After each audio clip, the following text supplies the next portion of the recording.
Ladies and gentlemen, we have three major topics to talk about today on Bitcoin. We have the bear case scenarios, Wyckoff distribution and total cryptocurrency market cap at resistance, and how those bear case scenarios are becoming less and less valid by the day. We discussed that yesterday, we made the claim yesterday, and it's been proven correct to an extent today. We've got the short-term moves to the upside against the odds, really. I mean, the TA was quite rough when we looked at it yesterday. Short-term move to the upside against the odds. Where will we be going there? Is that a valid move? And then finally, and probably most importantly, we have the traditional market charts and how they are not at all correlated to Bitcoin right now, which is a big deal, right? Because everyone has it in their heads for some reason. I actually don't know why. It's not actually been valid for the longest time in Bitcoin.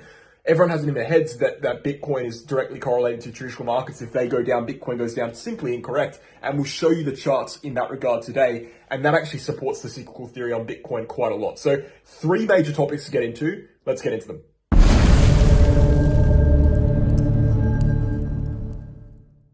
Okay guys, before we get into it, let's check out the VIP group on Telegram briefly here. On VIP on Telegram, we trade altcoins, swing trades, and scalp trades. We also have a 24/7 VIP group chat where you can discuss the market with other VIP members, around 100 members currently. So get onto there if you're interested. There's a 30-day free trial, and there's also all of our trading results with an 80.5% win rate. Absolutely exceptional. Get onto VIP if you're interested. The link to this group, this page free to join, is in the description below. All right, so I want to start off with the short-term charts and the short-term move because this is quite an interesting thing, right, that's really occurred here, because we did see a dramatic amount of short-term weakness, as I mentioned in the introduction yesterday. For example, volume, we still are kind of seeing it. Volume decreasing massively in this upwards trend. We had the RSI reaching bearish divergence near, this red line, so bearish divergence there, as you can see, high highs in the price chart, lower highs in the RSI, and, while we were reaching a red resistance line on the daily chart in the RSI, as you can see, at 89 here, that we haven't broken above since April 2019, and we've had 4 retests of it since. The fact of the matter is the weakness was really showing, and we've seen actually a 40, well, it would be more than that now, wouldn't it? It'd be a 43% move. Yesterday was a 41% move, a 43% move to the upside, right? Ever since the recent bottom here at around 24.5k. So, Bitcoin is very much surging, like powering to the upside. In just over kind of a month and a half, we've seen a 43% move to the upside. Absolutely huge gains there on Bitcoin.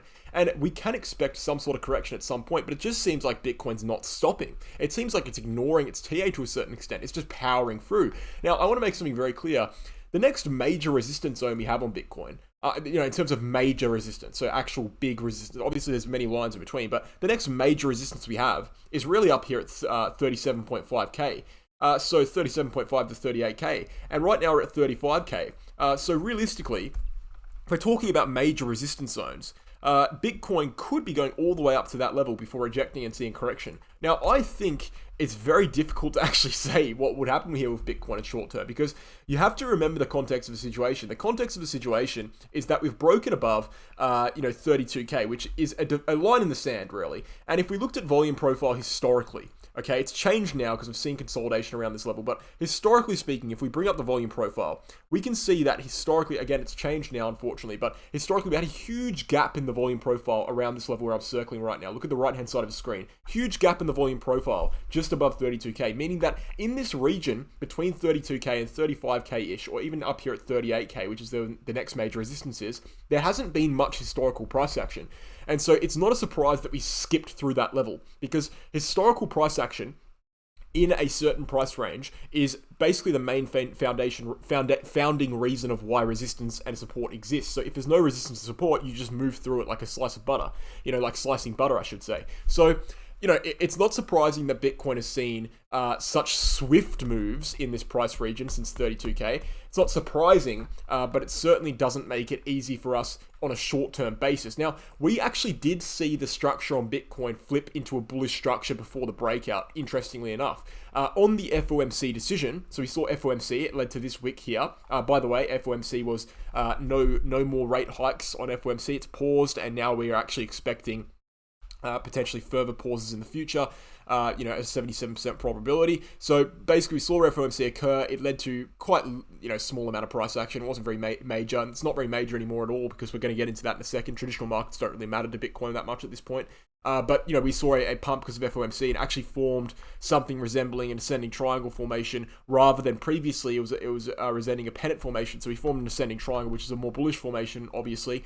And not only did we form an ascending triangle, but after FOMC, just around 5 or 6 hours ago, we saw a huge green candle to the upside. We flipped that triangle, validating it further, and we've bounced off of it, and we're going upwards further. So either Bitcoin is in the process of forming, you know, some sort of ascending channel formation, which is very possible considering these lines are parallel out now, but it's hard to say because, again, it's not valid yet. There's not enough retests yet, not enough confirmation. It could be forming an ascending channel of some sort, or it could just be breaking above the ascending triangle and heading further to the upside towards 38, 37k. So it's actually very difficult to understand what Bitcoin is going to do next because, unfortunately, in absence of market patterns, we don't really have a market pattern here. These are both speculative. In absence of market patterns, it's very difficult to predict where price goes. Market patterns are really a fundamental part of trading. So we don't really have any market patterns clear cut to say anything for sure. I can say that the momentum indicators are indicating that Bitcoin is bearish. That's what I can say. And so I can say that is, you know, probably a very, very, very real possibility Bitcoin is actually forming an ascending channel or something like that. But at the same time, I don't have anything concrete to stand on that claim with because we have no concrete market pattern. So the short term, unfortunately, and the medium term is a little bit indecisive. We don't really know what's going on there. I'm not going to sit here and lie to you, though. I do think that the charts overall, medium short term, do lean bearish. They do lean for a correction. No, like by bearish, I mean a bullish correction, right? Not a bearish correction that takes us down to, you know, 10k, but a bullish correction is something that takes us down to a lower level. We bounce off that. You know, that's what I mean by that. I think that's what the charts would suggest, but unfortunately, Bitcoin just hasn't been following the charts. I mean, Bitcoin has just been going upwards. That's just the reality. So, you know, it's big stuff here, and it could just keep doing irrational things. And the reason why it could just keep doing irrational things is because we have the ETF decision today. We have an unofficial closed-door ETF decision coming later today.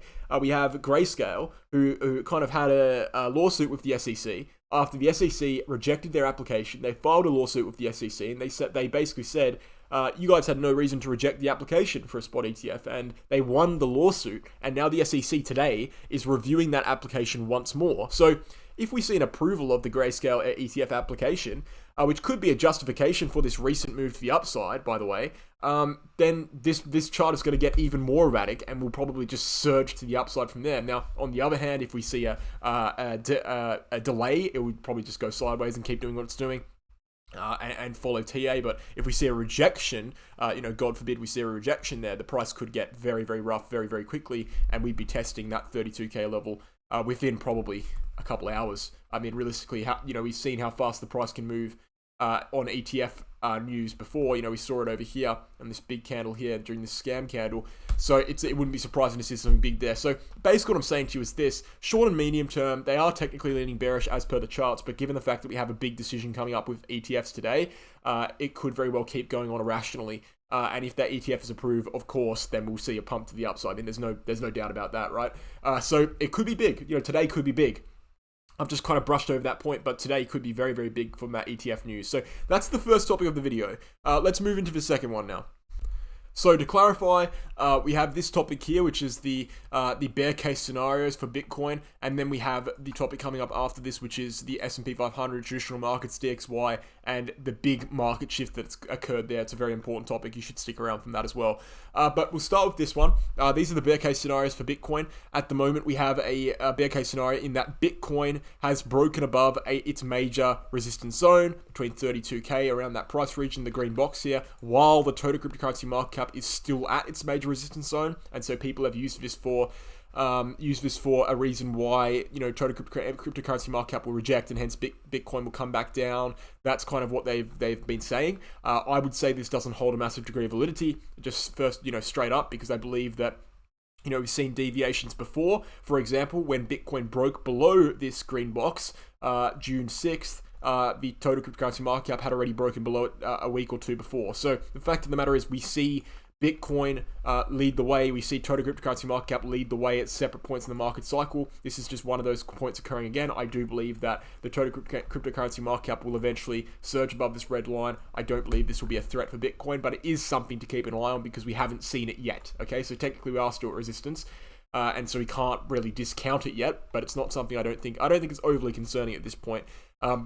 The general gist of this is that we need to see more confirmation before we can actually get concerned by it. At this point, it's just completely normal. And the same thing can be said about Wyckoff. In fact, Wyckoff at this point is becoming more and more comical as the days go by.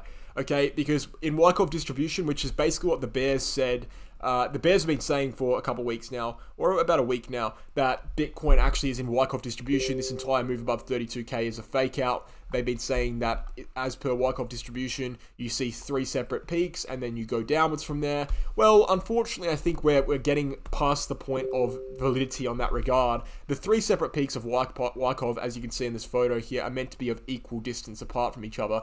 And right now we've seen this peak here be 2% higher. The second peak be 2% higher than the first peak, and now unfortunately the third peak is 12% higher than the second peak. So to act as though it's valid from that regard, from a structural regard, is simply incorrect. We're also meant to be seeing ascending lows on Wyckoff, and we've seen flat lows at 24.5k with a double bottom. So I think the whole Wyckoff distribution scenario, I'm actually going to do this right now. I'm going to delete this chart live on camera right now. I think it's invalid. I do not think that Wyckoff distribution is worth looking at anymore. So that's a bear case wiped out. I really do not think, I'm just being honest here, I do not think there are many actual bear cases on the Bitcoin charts right now. Because how can there be? Seriously, think about it. How can there be bear cases right now? We're up, let's be real. We're up from the bottom 132%. How can there be any existing bear cases that say Bitcoin's going to go below 15.4k? The only existing bear cases that exist right now on Bitcoin are just like people just saying things, like just words. This is what, like, it doesn't actually exist in the charts. I don't see anything in the charts that says Bitcoin is going to go down to new lows at this point. Now, we obviously understand as analysts that nothing is impossible, but we certainly shouldn't be backing the less likely scenario. I mean, 130% gain from the lows over, we've been bottomed out for close to a year on Bitcoin now. If you don't accept the bottom is in, at what point are you going to? I'm being honest. If you do not accept that the Bitcoin bottom is in, right, after a full year and 130% gain to the upside, when are you going to? Like, let's be dead set serious here for a second. When are you going to accept it? Because I genuinely don't know what else needs to happen at this point. The Bitcoin bottom is in. As we predicted in November 2022, the Bitcoin, and as we predicted throughout the entirety of this drop here, for a Q4 bottom, the Bitcoin bottom is very well in. Okay, so it's no longer about, what's going to happen, it's no longer about the long-term structure. It's about short-term and medium-term, realistically. So that's something I want to make very, very clear. Now, I want to get into the third and final topic of this video, which actually could be seen as a bear case scenario, but I don't think it's bearish personally. But the bears have been relentless in saying that the S&P 500 and all this traditional market stuff is going to drag down Bitcoin. I'm going to debunk that for you guys real quick in a second. But before we get into that is the last topic of the video. We want to look at the Bitget and Bingx exchange. Now, Bingx exchange is a global non-KYC exchange. You can sign up from anywhere in the world, and Bitget is an exchange that is KYC, global except for the USA and Canada. Okay, so 2 different kind of geographical locations available for this group. This one's global except the USA and Canada. And this one's non-KYC, this one is KYC. So both very, very low trading fees exchanges, both exchanges that I personally use and have used for quite a decent period of time, especially on Bitget. Sign up using my referral link and you'll gain access to a 15% trading fee discount for life on both exchanges, and also an exclusive reward center where you can get USDT bonuses on both exchanges. So go ahead and do that if you're interested, specifically for Bingx, trying to get new signups there as we've just started advertising it a couple months ago. That's global non-KYC, just an email address and password. So go ahead and do that. Support yourself, support the channel. Let's go ahead and get into the third and final topic. Alright, so in blue, we'll start with S&P. In blue, we have the S&P 500. In orange, we have Bitcoin overlaid. Now, we can see, and this is something that's very, very clear. I'm not debating about this. Historically speaking, okay, ever since basically 2020, really, the S&P 500 and Bitcoin have been connected to a certain extent. Okay, you can look during the COVID drop, there has been a connection there. It's impossible to deny there has been a connection. Bitcoin bottomed out at the same time, but pre-2020, I want to make something very clear. Pre-2020, there was no connection, okay? As you can see, Bitcoin was downtrending for close to 7 or 8 months while S&P was uptrending. There was no connection between Bitcoin and S&P 500 before 2020. It was only during COVID, it was only during quantitative easing, it was only during money printing that Bitcoin and S&P 500 gained a connection.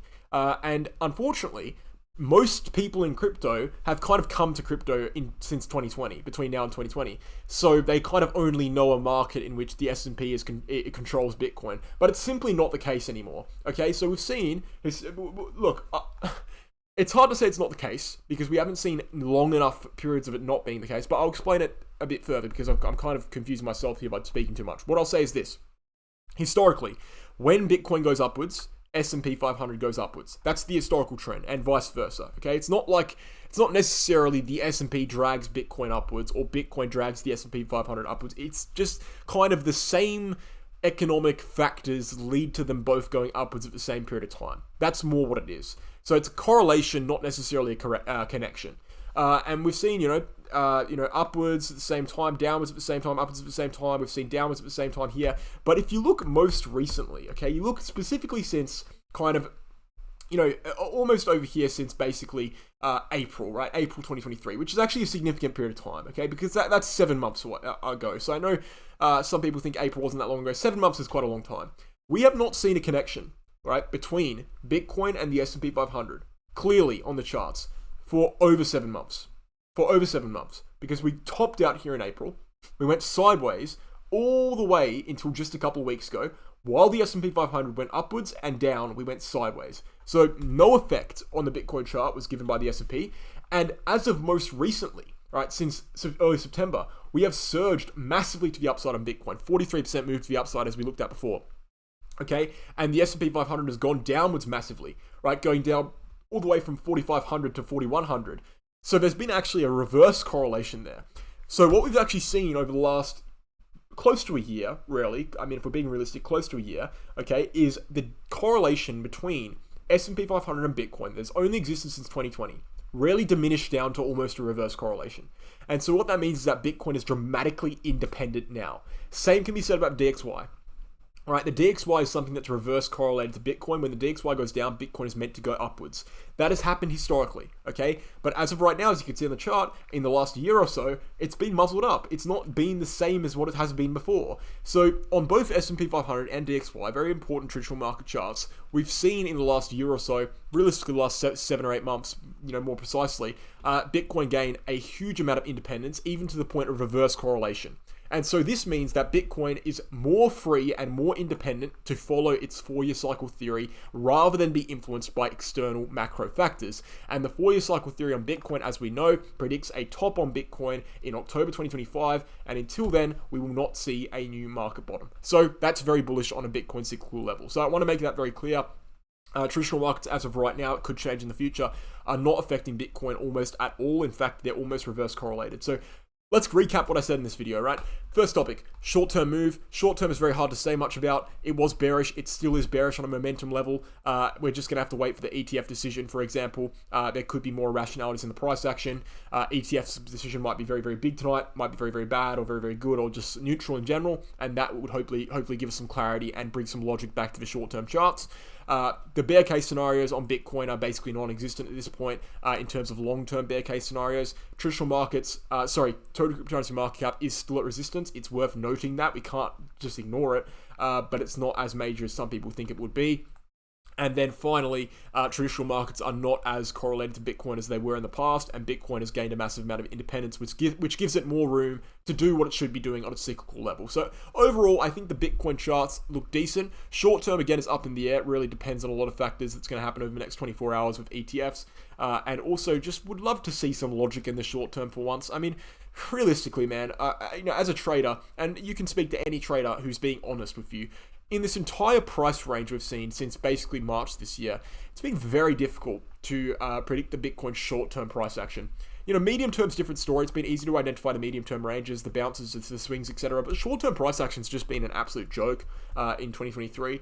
So it's been quite frustrating for traders. I know that for a fact. I've spoken to many of them, and of course I am a trader. So hopefully we get some more logic coming into the charts after this ETF stuff passes, because I do suspect that the constant ETF news, the constant ETF speculations have led to many, many irrationalities in the short-term price charts for Bitcoin. It's been a pain for traders. Hopefully we can get over that phase soon. So without further ado, I'll end the video there, guys. Check out the Crypto Academy, become a trader 10-unit course before you go. If you're interested in becoming a trader, you're interested in learning TA before the bull market, which is a very important time to know TA. You want to maximize your gains in the bull market, you should know how to chart, and you can learn how to chart here with this course. The website is in the description below. Check out all the information on the website, as well as our contact address here at the bottom of the website. Guys, thank you for watching in advance. I hope you enjoyed, or not in advance, but thank you for watching. Hope you enjoyed, and I'll catch you tomorrow. Cheers.